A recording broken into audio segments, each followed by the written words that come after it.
Okay, so today we're going to talk about street design and the importance of getting the details right.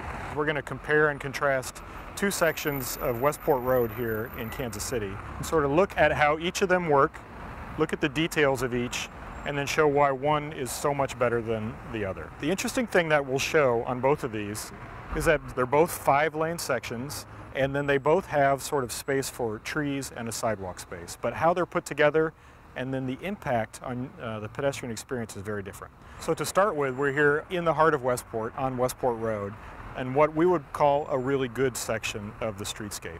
So on this section, the lanes are fairly narrow. They're about 10 feet wide. We have a streetscape here that's really very well done, where the tree is placed next to the curb, and then there's a sidewalk space, which I'm standing in now. And so the tree provides a nice canopy over the sidewalk and the street. You'll see that the planter areas where the trees are not overly sized. They're about 4 feet wide. In order to have good street trees, they don't need to be 6, 8 feet deep and really jut into all your sidewalk. These are really nice trees that have grown up in about a 4-foot space. The other thing is the lighting. The lighting that you'll see sort of behind me and up and down the street is a pedestrian scale lighting. So the important thing is it doesn't create that sort of floodlight scenario that really overly lights the street or the sidewalk space, much like you see in a lot of streets or parking lots.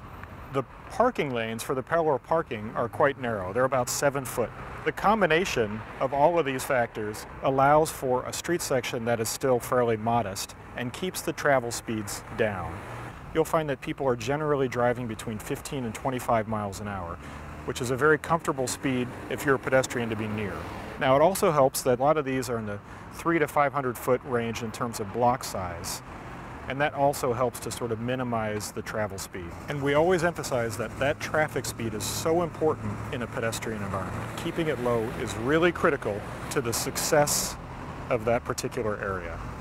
Okay, so here we are about a mile west of where we were in the heart of Westport Road before. This is still Westport Road, and you'll see it's still the same 5-lane section. Each of the individual elements that we looked at in the other example are done poorly here. And I think one of the obvious things is simply standing on this particular section and listening to the noise of traffic. It's the same amount of traffic, the same types of vehicles, but the noise is so much more here. And why is that? It's noisier because people are driving faster. So all of the lanes are a little bit wider. The parking lane, instead of being 7 feet, is now 8 to 9 feet. The travel lanes, instead of being 10 feet wide, are 12 feet wide. A more typical speed is about 35 miles an hour. Even though it's still a 5-lane section, the block spacing is still about 300 feet between blocks, and we still have buildings that are basically up on the street. Of course, then we can look at the streetscape side of things as well, and here we can see that we have sort of a loose sidewalk, no real definition to it, inconsistent street trees at best, and the street lights and poles are set to a scale that caters to the automobile. So there's no doubt that there's been a trend in the last decades towards what we call sometimes complete streets or livable streets. We're really just beginning in this area of practice. I haven't talked much today about accommodating bicyclists or transit users, etc.